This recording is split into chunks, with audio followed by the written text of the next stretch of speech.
الشيطان الرجيم.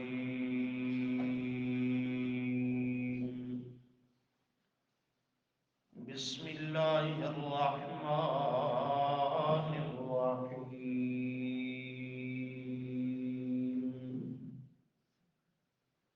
وأنذرهم يوم الآزفة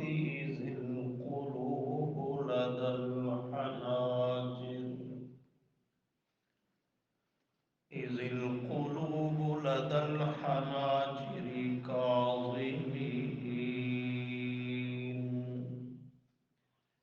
ما للظالمين من حميم ولا شفيع يطاع. صدق الله العظيم. اللهم صل على محمد وعلى آل محمد كما صليت على إبراهيم وعلى آل إبراهيم إنك حميد مجيد. اللهم بارك على محمد وعلى آل محمد كما باركت على إبراهيم وعلى آل إبراهيم إنك حميد مجيد. أستغفر الله لا حول ولا قوة إلا بالله. گزشتہ سبق میں مسئلہ شفاعت کے متعلق بعض باتیں ذکر کی گئی جن کا خلاصہ کہ اللہ تعالیٰ نے ہر قسم کی شفاعت کا رد کیا، صرف ایک ہی شفاعت کی قسم یا کہو صورت کو باقی رکھا. ما من شفیع الا من بعد اذنہ من ذا الذی یشفع عنده الا باذنہ، کہ شفاعت بالاذن وہ حق ہے، باقی ہر قسم کی شفاعت کا نظریہ، عقیدہ، تصور وہ کفریہ اور باطل ہے، وہ اللہ کے ہاں ہرگز نہیں چل سکتا. شفاعت بالاذن کہ اللہ کریم خود اس گناہگار خطاکار کو بخشنا چاہیں گے، پھر کسی اپنے نبی، ولی اور نیکوکار ہستی کو اس کی شفاعت کا اذن، اجازت دیں گے تو وہ شفاعت کرے گا. اللہ اس کی شفاعت، سفارش قبول فرما کر اس گناہگار کی بخشش کا فیصلہ فرمائے گا. اس میں تین چیزیں آپ کو سبقاً عرض کی گئی شفاعت بالاذن میں، کہ یہ شفاعت تب ہوگی کہ اللہ خود اس کی اجازت دے گا. ایک نمبر دو یہ کہ جتنا قدر اللہ اجازت دے گا، جسے اجازت ملی وہ اتنا قدر ہی بول سکے گا، اس سے کم زیادہ نہیں. اور جس کے حق میں اللہ شفاعت کرنے کی، سفارش کرنے کی اجازت دے گا، اسی ہی کے حق میں شفاعت کرے گا. یہ نہیں کہ اجازت مل گئی شفاعت کرنے کی، اب جس کی جی میں آئے سفارش کرتے جاؤ، قطعاً نہیں. اجازت اللہ دے گا، جتنی قدر دے گا، جس کے متعلق دے گا، تو وہ شفاعت ہوگی. لیکن بعض بدبخت، بد نصیب اور ناکام قیامت کے دن وہ بھی ہوں گے کہ جو اس شفاعت سے محروم رہیں گے۔ ان کے متعلق، ان کے حق میں اللہ اپنی کسی پیاری شخصیت کو، مقرب ہستی کو شفاعت کرنے کی قطعاً اجازت نہیں دے گا، تو وہ شفاعت سے کیا ہوں گے؟ محروم ہوں گے۔ جب شفاعت سے محروم ہے تو نجات سے بھی محروم ہے۔ شفاعت سے محروم ہے تو یہ نہیں کہ اب ان کی نجات اور بخشش ہوگی، جب شفاعت سے محروم ہے تو پھر ہر خیر سے محروم ہے، پھر نجات اور بخشش کی کوئی صورت بھی ان کے لیے نہیں ہوگی۔ چنانچہ دیکھیے یہ آپ کے سامنے سورہ حامیم المومن کی آیت نمبر 18 تلاوت کی ہے، مگر آپ اس سے پچھلی دو آیتیں بھی ساتھ ملائیں، پچھلے صفحے پہ آ جائیں، ایک ورق پیچھے الٹیں، آیت نمبر 15 کے بعد 16 شروع ہو رہی ہے، صفحے کے آخر سے تیسری سطر۔ یوم ہم بارزون، مل گیا؟ کرو مانو، یوم اس دن یا جس دن، ہم وہ، بارزون زندہ ہو کر اٹھ کھڑے ہوں گے، وہ قبروں سے زندہ ہو کر اٹھ کھڑے ہوں گے، تو حالت یہ ہوگی کہ اللہ کی عدالت میں پیش کیے جائیں گے، میدان معاشر میں، قیامت کے میدان میں۔ اس حال میں اللہ کی عدالت میں پیش ہوں گے کہ لا یخفی علی اللہ منہم شیء، لا یخفی نہیں پوشیدہ ہوگی، لا یخفی مخفی، مخفی کا لفظ بولتے ہو نا اردو میں بھی، نہیں مخفی اور پوشیدہ ہوگی، علی اللہ اللہ پر، منہم ان میں سے، ان کی، شیء کوئی شے بھی۔ دنیا کی عدالتوں میں تو مجرم جاتا ہے نا، بہت کچھ پہ پردے ڈال دیتا ہے اور ڈال سکتا ہے، بہت کچھ ملمہ سازی کر کے عدل بدل دیتا ہے اور اس کو چھپا لیتا ہے۔ یہ دنیا کی عدالت نہیں، یہ کائنات کے رب کی عدالت ہے۔ یہاں کوئی دنیا کا قاضی، حاکم، جج نہیں، کائنات کا رب عدالت کرسی پہ جلوہ افروز ہے، کما یلیق بشانی، اپنی شان کے مطابق۔ تو اللہ کے سامنے لا یخفی علی اللہ منہم شیء، کوئی شے ذرہ برابر بھی ان کی اللہ پر، یعنی اللہ کے لیے، اللہ کے سامنے کوئی شے پوشیدہ اور مخفی نہیں ہوگی، پوری زندگی کا ریکارڈ اللہ کے سامنے ان کا واضح ہوگا، ان کا ظاہر باطن واضح ہوگا۔ بڑا مشکل مرحلہ ہے میرے دوستو، ہم دنیا کی زندگی میں غافل ہیں اور بہت کچھ غافل ہیں۔ فرمایا لا یخفی علی اللہ منہم شیء، پھر اللہ کی طرف سے اعلان ہوگا لمن الملک اليوم، لمن واسطے کس کے ہے، الملک راج، الیوم آج کے دن، آئے دنیا کے بادشاہوں، دنیا کے حکمرانوں، دنیا کے ظالم اور جابر قسم کے لوگوں۔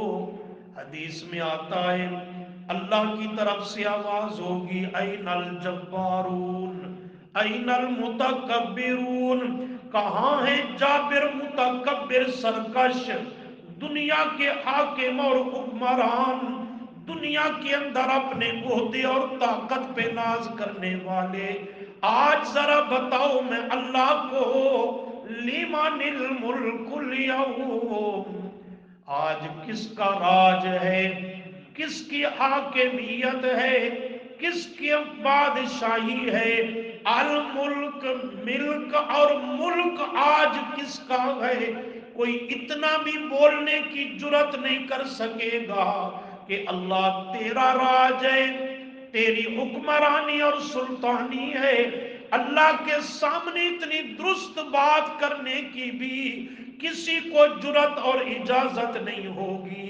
بالآخر اللہ کی طرف سے اعلان ہوگا للہ، کرو مانا، خاص ہے واسطے اللہ کے، دنیا کی بادشاہی بھی اللہ کے لیے خاص تھی، اور آج قیامت کے دن مالک یوم الدین، آج کے دن کا ملک اور ملک بھی اللہ ہی کے پاس ہے، اللہ ہی مالک ہے۔ کون؟ اللہ الواحد، جو اکیلا ہے۔ اکیلا؟ فرمایا ہاں اکیلا تو ہے، پر اکیلا ہو کر بھی القہار، سب پہ غالب ہے، سب پہ بھاری ہے، سب پہ طاقت، قوت اور قدرت والا ہے، کہ سب اسی ایک تنہا اور یکتا رب العالمین کے سامنے دبے ہوئے، سہمے ہوئے ہیں، سب پہ اکیلا ہو کر وہ غالب ہے۔ اللہ کریم فرماتے ہیں الیوم تجزا، اللہ،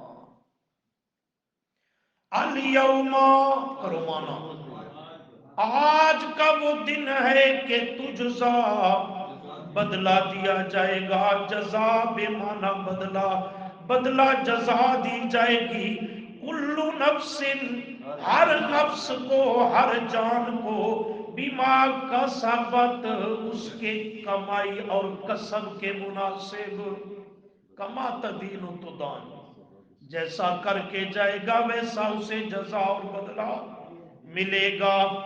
بما کسبت، ہر ایک جان کو اس کا بدلہ دیا جائے گا، بمطابق کسبت، جو اس نے کسب کیا، کمائی کیا، اچھی کمائی کی، آخرت کے لیے اچھا ذخیرہ کیا تو اچھا ہی بدلہ اسے ملے گا جنت کی صورت میں، اور اگر دنیا کے اندر برا کسب کیا، کفر، شرک، بدعات، نافرمانی، بغاوت، گناہ، اللہ کی مخلوق پہ ظلم کیا اور جبر کیا، خلق خدا کے حقوق کا لحاظ نہ کیا، تو برا کسب کر کے جانے والا اس کو اس کے عاد کے مناسب برا بدلہ جہنم اور عذاب کی صورت میں دیا جائے گا۔ اعاذنا اللہ منہ، اللہ اپنے فضل کا معاملہ فرمائے۔ اللہ کریم فرماتے ہیں لا ظلم اليوم، سبحان اللہ، لا ظلم اليوم، آج میری عدالت ہے، آج کے دن کسی پر ذرا برابر بھی ظلم نہیں کیا جائے گا۔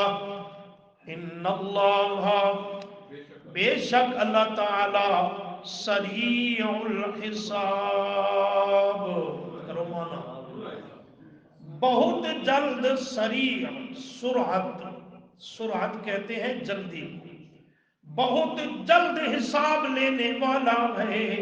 اللہ کریم فرماتے ہیں یہ قیامت کے دن کا مختصراً تذکرہ کر کے اس دن کا اجمالی تذکرہ و تعارف کرا کر اللہ فرماتے ہیں میرے پیغمبر وَأَنذِرْ، اور آگاہ کرو، انذر، آگاہ کرو، باخبر کرو، غفلت میں اور لا علمی و ناواقفیت میں لوگ نہ رہ جائیں۔ انذر، آگاہ کرو، باخبر کرو، ہم، ان کو آگاہ کرو، کس سے آگاہ کرو؟ یوم الآزفاتی، یوم الآزفہ، یوم، سمجھنا، اس دن سے لوگوں کو آگاہ کرو میرے پیغمبر، الآزفاتی، جو قریب آنے والا ہے، آزفہ، آ کر رہنے والا ہے، جس کا آنا یقینی، جس کا واقع ہونا حتمی، جس میں شک و شبہ کی بھی گنجائش نہیں۔ اللہ فرماتے ہیں اس آنے والے دن سے جو آ کر کے رہے گا، اللہ فرماتے ہیں اس سے لوگوں کو آگاہ کرو، باخبر کرو۔ یہ دنیا کا جہان بازار رونقیں یہ ہمیشہ کی اور دائمی نہیں ہے، ایک نہ ایک دن ان کو چھوڑنا ہوگا، اور پھر قیامت کے دن اللہ کی عدالت میں حاضر ہونا پڑے گا۔ یوم الآزفہ، وہ دن آ کر رہنے والا ہے، کسی کے روکے رکنے والا نہیں ہے، کسی کے ٹالے ٹلنے والا نہیں، کسی کے بدلنے سے بدل سکتا نہیں، آ کر کے رہے گا۔ اللہ، وہ کیسا دن ہوگا؟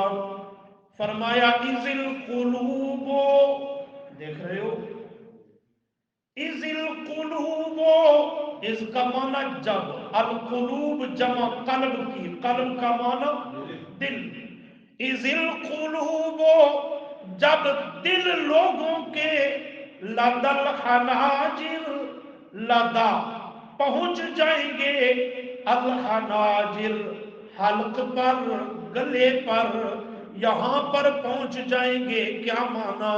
اس دن کی شدت، ہولناکی اور سختی اس قدر ہوگی کہ گھبراہٹ کی وجہ سے لوگوں کے دلوں کی دھڑکن اتنی زیادہ تیز ہوگی کہ وہ اپنی جگہ سے اچھل کر جیسے منہ میں آنے والے ہیں حلق اور گلے پر آن پہنچیں گے۔ جب اس قدر شدت کی گھبراہٹ اور سختی ہوگی کہ دل گلے اور حلق پر پہنچیں گے، اللہ فرماتے ہیں تو یہ لوگ کاظمین، دونوں ہاتھوں سے خوب کوشش کے ساتھ دباتے ہوں گے اس کو کہ یہ نیچے اپنی جگہ پہ آ جائے۔ یہ کیفیت کنایا ہے اس دن کی شدت اور ہولناکی سے۔ اذ القلوب لدى الحناجر کاظمین، یہ اسے دبانے والے ہوں گے، نیچے اپنی جگہ پہ لانے کی کوشش کریں گے کہ کہیں سانس کے ساتھ یہ دل بھی منہ سے نکل نہ جائے۔ اللہ، ایک اور مقام دیکھیں، یہاں ذرا سبق کو روک کر یہاں نشانی رکھیں اور پیچھے 18ویں پارے میں آ جائیں۔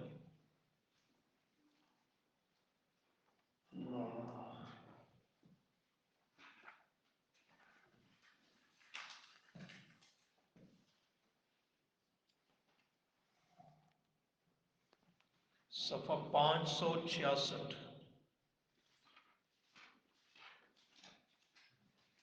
سورۃ النور،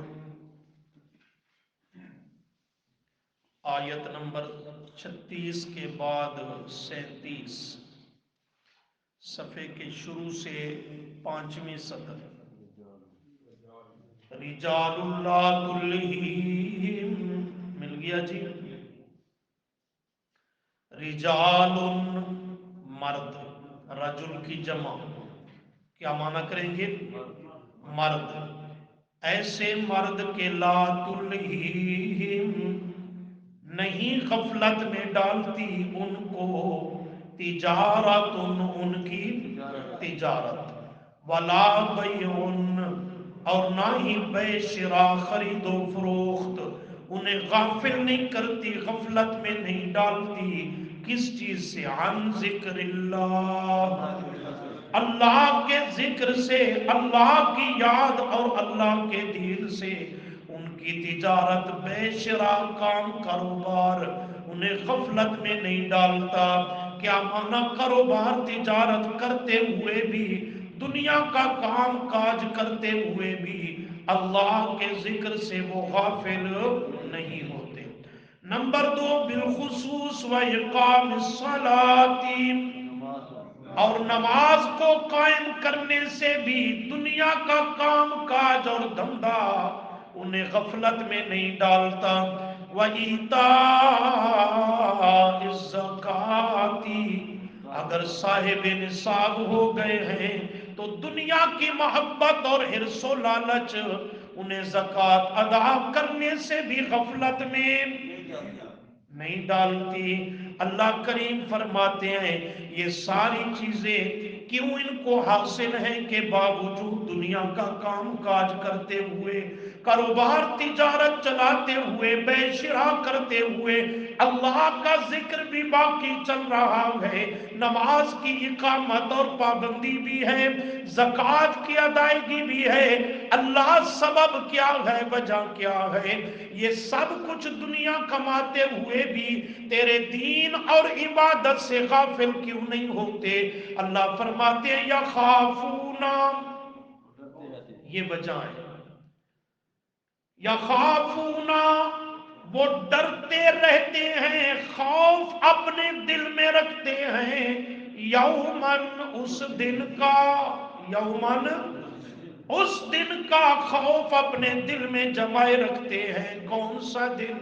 اللہ نے اس دن کا نام نہیں لیا، اس دن کی حالت کو بیان کیا۔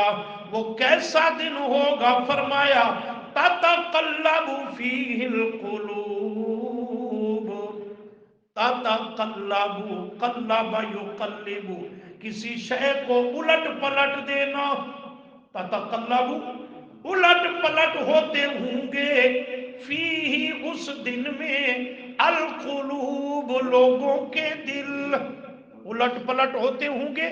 وہی مضمون جو 24ویں پارے میں پڑھا، اپنی جگہ سے خوف کی وجہ سے، گھبراہٹ کی وجہ سے اچھل کر کود کر منہ کے آنے والے ہوں گے، تتقلب، الٹ پلٹ ہوں گے، اپنی حالت سے بدلیں گے، بگڑیں گے، فی، اس قیامت کے دن میں، القلوب، لوگوں کے دل۔ اللہ فرماتے ہیں صرف دل نہیں، والابصار، آنکھیں بھی الٹ جائیں گی، جسے کہتے ہو پھترا جائیں گی، کیا کہتے ہو؟ چکرا جائیں گی، پتھرا جائیں گی، الٹ پلٹ ہو جائیں گی، وہ بھی ایک جگہ پہ نظریں جمع کر کے نہیں رکھ سکیں گے۔ اللہ فرماتے ہیں پر یہ خوبصورت عمل کر کے آنے والے دنیا کے ساتھ ساتھ اللہ کے دین اور عبادت سے بھی غافل نہیں ہوئے۔ اور کیوں غافل نہیں ہوئے؟ نسخہ عمل کیا ہے؟ یخافون یوما، یہ نقطہ سمجھا کہ نہیں سمجھا؟ یہ نماز سے غافل، اللہ کی یاد سے غافل، زکوٰۃ کی ادائیگی سے غافل کیوں نہیں ہوئی؟ ان میں فکر آخرت موجود ہے۔ جو دنیا میں رہتے ہوئے آخرت کی فکر اور خوف وہ اپنے دل میں برقرار رکھتا ہے، وہ کبھی اللہ کے دین اور عبادت سے غافل نہیں ہو سکتا۔ ہوتا وہی ہے جو دنیا کا پجاری بن جاتا ہے، آخرت کی طرف اس کا دھیان کبھی نہیں کیا۔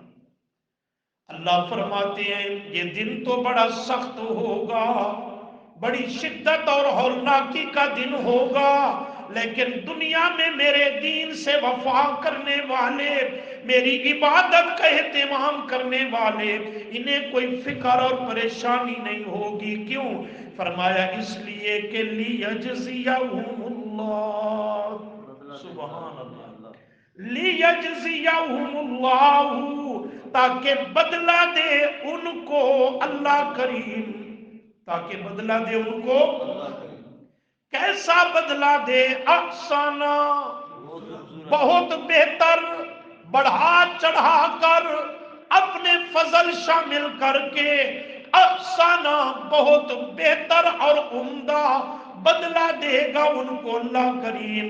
کس چیز کا بدلہ؟ ما عملو، جو وہ دنیا کی زندگی میں عمل کیا کرتے تھے، عاملو ماضی، وہ دنیا کی زندگی میں جو عمل کیے کرتے تھے، کون سے؟ اللہ کا ذکر، نماز کی اقامت اور پابندی، زکوٰۃ کی ادائیگی وغیرہ، یہ جو اللہ کی عبادت اور عمل کیا کرتے تھے، اللہ قیامت کے دن ان کا ان کو بدلہ دے گا، پر عملوں کے مناسب نہیں، احسن، بہت بہتر کر کے دے گا۔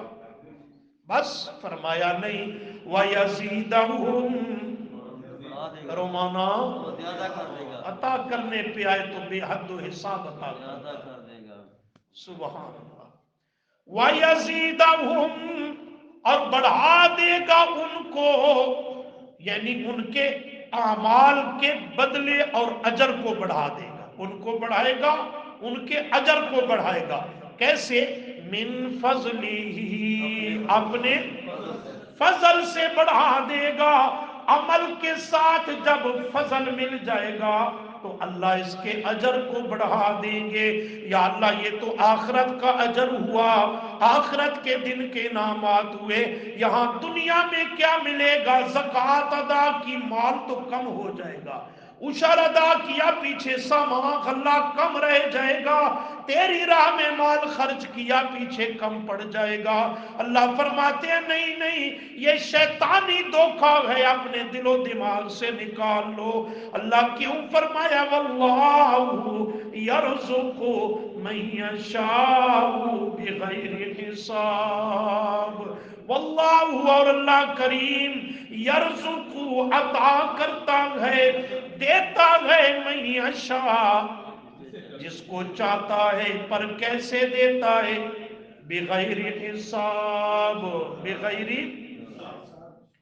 حساب تین چیزوں کے ذریعے ہوتا ہے۔ کتنی چیزوں کے ذریعے کسی شے کا حساب؟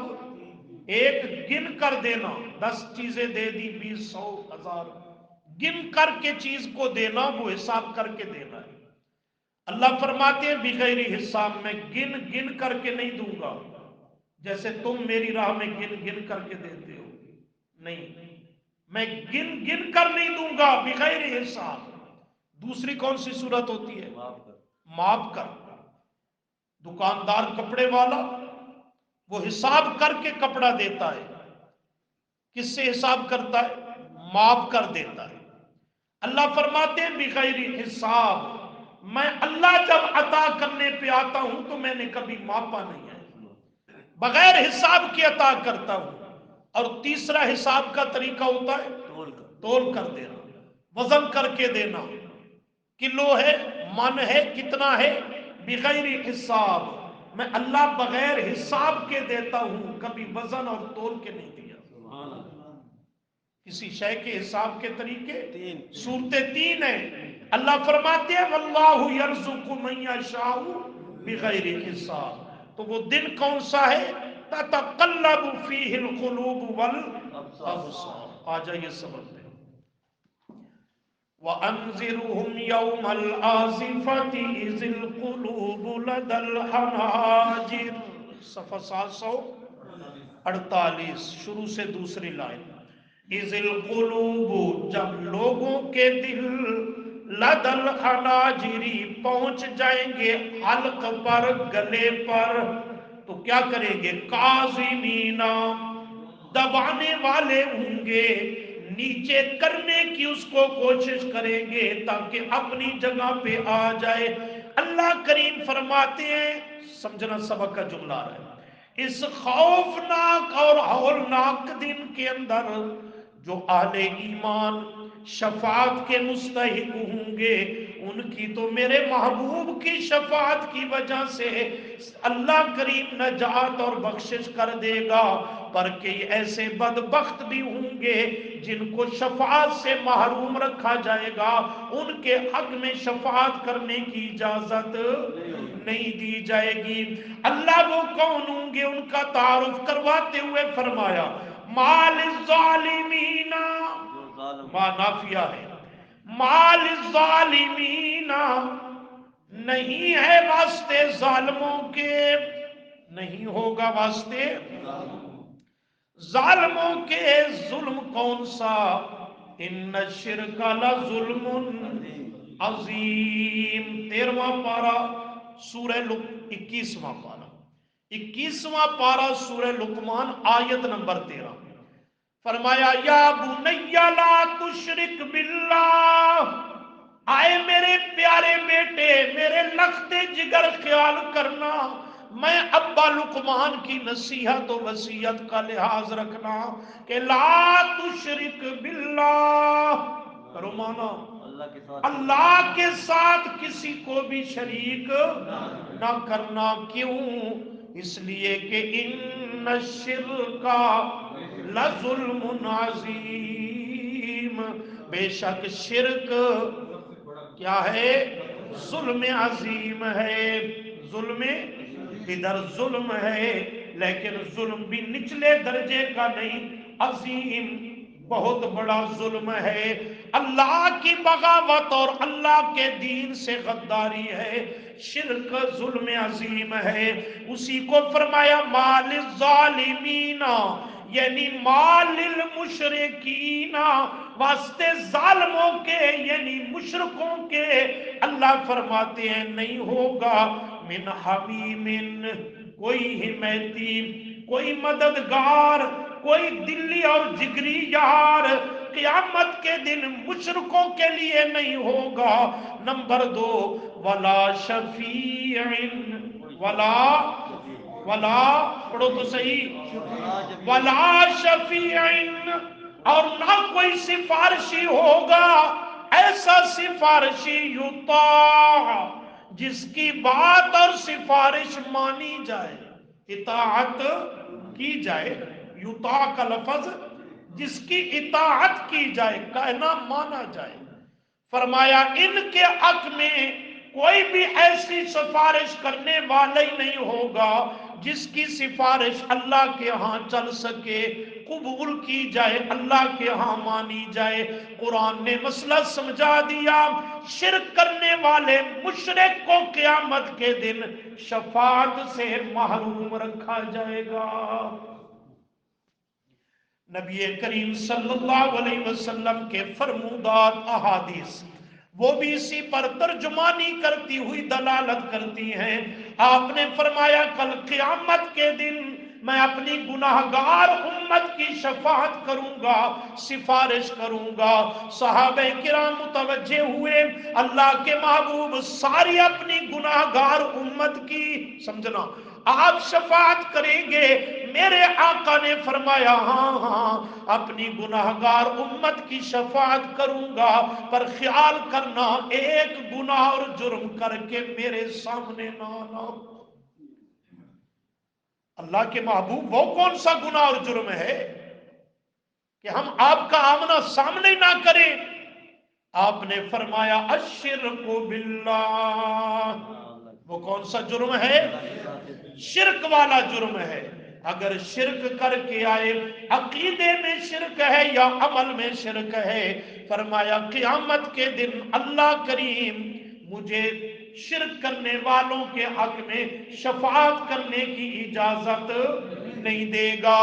آپ نے دوسری حدیث میں فرمایا میں اپنی امت کے کبیرہ گناہ کرنے والے، کبائر لے کر کے گناہ بڑے بڑے لے کر کے آنے والے اپنے امتیوں کے حق میں شفاعت کروں گا، اللہ مگر وہ کہ جو اللہ کے ساتھ شرک کر کے آیا، شریک ٹھہرا کے آیا، اس کے حق میں مجھے شفاعت کرنے کی اجازت نہیں ملے گی۔ ایک تیسری حدیث میں آتا ہے، فرمایا اللہ کریم نے اپنے ہر پیغمبر کو ایک مقبول دعا کرنے کی اجازت دی۔ سنتے رہتے ہو نا؟ ہر پیغمبر کو اجازت دی، مانگو میں رب قبول کروں گا، میرا وعدہ ہے۔ آپ نے فرمایا ہر پیغمبر نے دنیا کے اندر جب مشکل وقت میں آیا پیغمبر تو وہ دعا کر بیٹھا، اپنی وہ دعا دنیا کے اندر کر دی، اللہ نے اسے قبول کر کے دنیا کے اندر پیغمبر کی بات کو پورا کر دیا۔ لیکن فرمایا میں آمنہ کے لال، بولو تو صحیح، صلی اللہ علیہ وسلم پر کوئی کم مشکل وقت نہیں آئے، مجھ پر کوئی کم ظلم و ستم نہیں ڈھائے گئے، لیکن میں سہتا رہا اس دعا کو دنیا کے اندر میں نے رب سے نہیں پیش کر کے مانگا۔ کیوں نہیں مانگا؟ فرمایا اس کو میں نے آخرت کا ذخیرہ بنا دیا، شفاعتی لی امتی، میں اس کے ذریعے قیامت کے دن اپنی امت کے حق میں شفاعت کروں گا۔ کہاں سے ڈھونڈ کے لاؤ گے ایسی مشفق ہستی، اتنا اپنی امت کا غمخوار اور ہمدرد؟ رب کعبہ کی قسم، ماں باپ اتنے اپنی اولاد پہ مہربان نہیں جتنا آمنہ کا لال ہے۔ ایک ماں باپ کیا ہوتا ہے، یہ روئے زمین ماں باپ جیسے رشتوں سے، قرابت سے، قرب سے بھر جائے، اور ان کی اولاد سے ہمدردی خیر خواہی کو جمع کرو، آمنہ کے لال اس سے بھی بڑھ کر امت کے لیے غمخوار ہے صلی اللہ علیہ وسلم. لیکن شومی قسمت، ہم نے اس وفا کے بدلے میں جفا کی ہے، وفا نہیں کی.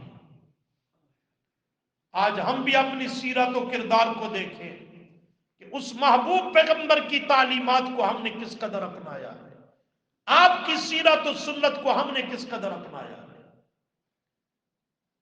اللہ نے بڑی نسبت اور عظمت بخشی تھی اس امت کو، پر بہت بڑی ناقدری ثابت ہوئی ہے. قدر نہیں کی اپنے پیغمبر کی اور پیغمبر سے نسبت کی جس طرح قدر کرنے کا حق تھا. تو فرمایا میں نے اس دعا کو آخرت کے لیے ذخیرہ کر دیا، اپنے لیے نہیں، اپنی گناہگار امت کے لیے. سبحان اللہ. لیکن آگے جملہ فرمایا میری وہ دعا کل قیامت کے دن امت کے حق میں قبول کی جائے گی، اور ہر اس امتی کے حق میں وہ قبول کی جائے گی کہ جو اس حال میں مرا، موت دنیا میں اور خاتمہ اس کا ہوا کہ اللہ کے ساتھ کسی کو شریک نہیں ٹھہراتا. سبحان اللہ. اور جو شرک کر کے آیا قیامت کے دن آمنہ کے لال کی جیسے شفاعت سے محروم ہے، ویسے اس مقبول دعا سے بھی محروم ہے. یہاں قرآن نے بھی واضح کر دیا مال الظالمین من حمیم ولا شفیع یطاع. آئیے ذرا ساتویں پارے کی سیر کریں، سورۃ الانعام.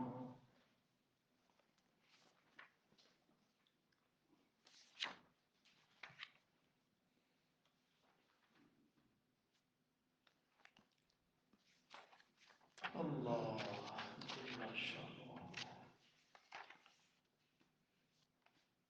جی صفحہ ہے 215،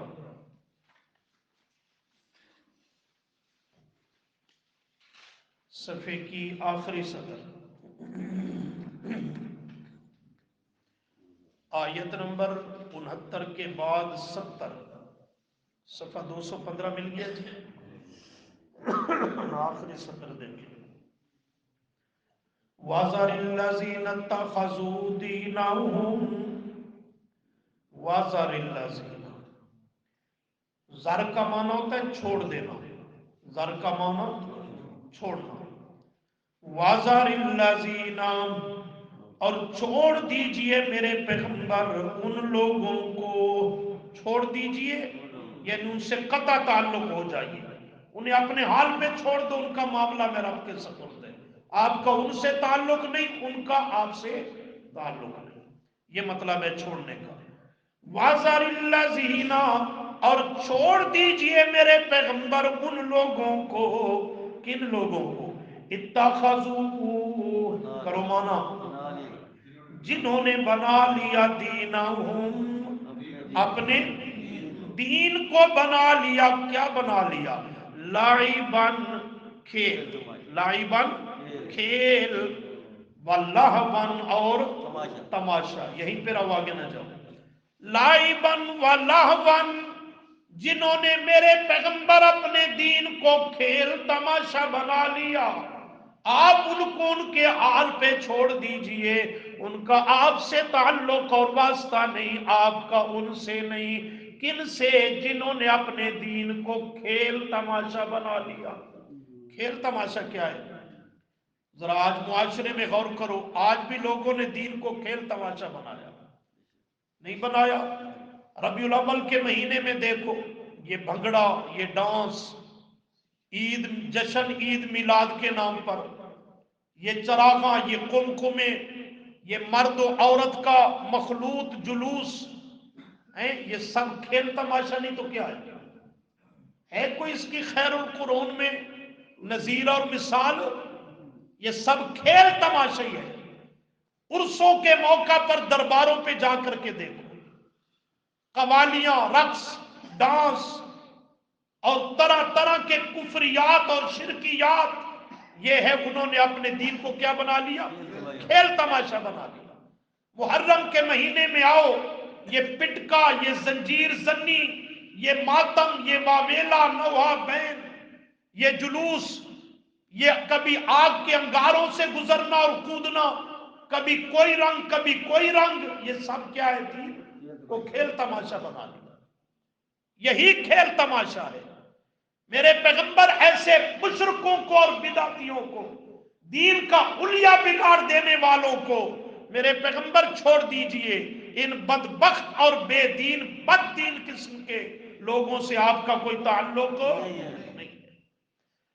وَذَرِ الَّذِينَ اتَّخَذُوا، اور چھوڑ دیجئے ان لوگوں کو میرے پیغمبر جنہوں نے بنا لیا دینہم اپنے دین کو لاعباً و لہواً، کھیل تماشا۔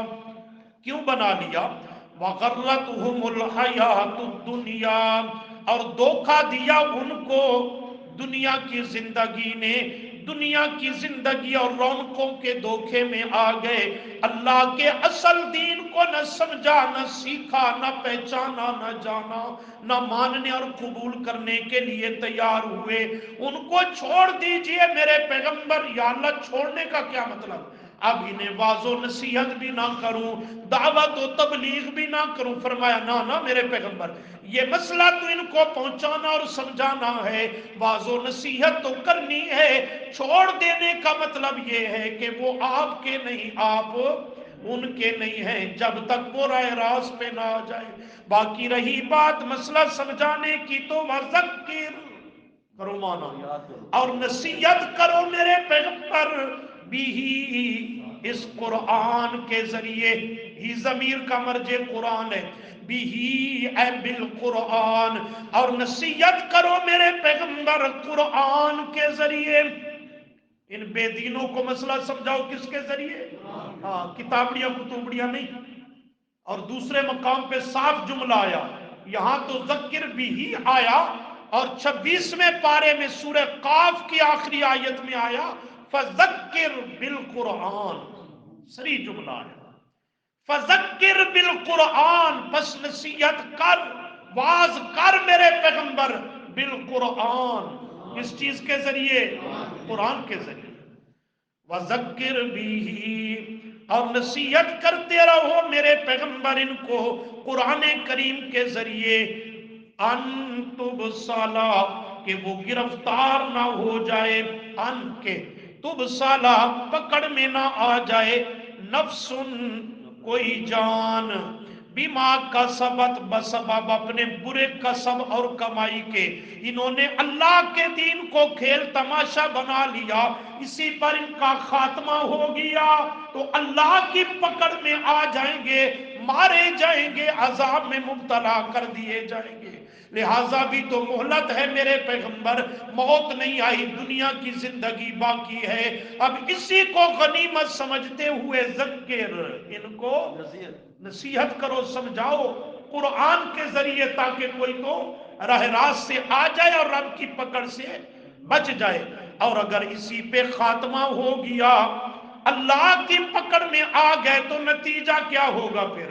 لَيْسَ لَهَا مِن دُونِ اللَّهِ، لَيْسَ لَهَا، نہیں ہوگا واسطے اس کے، من دون اللہ، اللہ کے سوا، ولیٌ، کوئی مددگار، کوئی دوست، کوئی حمایتی۔ قیامت کے دن ان دین کو کھیل تماشا بنانے والوں کے لیے کوئی نہیں ہوگا جو انہیں اللہ کی پکڑ سے چھڑا کے جنت میں لے جائے۔ نمبر 2، ولا شفیع، ان بےمانوں کے لیے کوئی سفارش کرنے والا، شفیع بھی نہیں ہوگا۔ کیا مانا؟ ان کے حق میں کوئی شفاعت نہیں کرے گا، اللہ کی طرف سے اجازت ہی نہیں ملے گی۔ یہ دین کو کھیل تماشا بنانے والے بدبخت، یہ شفاعت سے کیا ہوں گے؟ محروم رہ جائیں گے۔ اور نمبر 3، ولیٌ بھی کوئی نہیں، پہلی بات۔ نمبر 2، ولا شفیع بھی کوئی نہیں ہوگا، شفاعت سے بھی محروم ہے۔ اور نمبر 3، وَإِن تَعْدِلْ كُلَّ عَدْلٍ، وَإِن تَعْدِلْ، اور اگر یہ بدلے میں دے میں، كُلَّ عَدْلٍ، سارے کا سارا، کیا مانا؟ اللہ فرماتے ہیں دنیا وما فیہا کے خزانے ان کے قدموں میں لا دوں، ہوں گے نہیں مثال دی، اگر ان کے ہاتھ بھی لگ جائیں اور یہ سارا کچھ بدلے میں دینا چاہیں، یا اللہ یہ سب کچھ لے لے ہمیں عذاب اور پکڑ سے بچا، فرمایا لا یؤخذ منہا، ان سے یہ فدیہ اور بدلہ بھی کچھ لیا اول تو ہوگا نہیں، ہوگا بھی ہوئے بھی صحیح تو لیا نہیں جائے گا، یعنی اللہ کے عذاب سے بچنے کی کوئی صورت نہیں ہوگی۔ اولئک الذین، یہی وہ بدبخت لوگ ہیں کہ ابسلوا، پکڑے جائیں گے، گرفتار کیے جائیں گے، بما کسبوا، بسبب اپنے برے کسب اور کمائی کے، دین کا استہزاء اور مذاق اڑانے کے، پیغمبر کی شریعت کا حلیہ بدلنے اور بگاڑنے کے، دین کا چہرہ مسخ کرنے کی وجہ سے اللہ فرماتے ہیں پکڑے جائیں گے تو نتیجہ کیا ہوگا؟ لہم، واسطے ان کے ہے شراب، پینا، کس چیز کا؟ من حمیم، گرم کھولتا ہوا وہ پیپ اور خون ملا ہوا پانی، جہنمیوں کے زخموں سے نکلنے والا، اعاذنا اللہ۔ اللہ اپنے فضل و کرم کا ہم سے معاملہ فرما۔ وعذاب علیم، اور عذاب ہوگا المناک، دردناک۔ اچھا اتنا بڑا، اللہ فرماتے ہیں میری طرف سے کوئی ظلم و زیادتی تو نہیں، بلکہ بما کانوا، بسبب اس کے کہ وہ تھے دنیا میں یکفرون، کفر کیا کرتے، تو یہ بدبخت بھی وہ ہیں جو قیامت کے دن شفاعت سے کیا ہوں گے؟ محروم ہوں گے۔ یہی سبق چلے گا کچھ، اللہ تعالیٰ عمل کی توفیق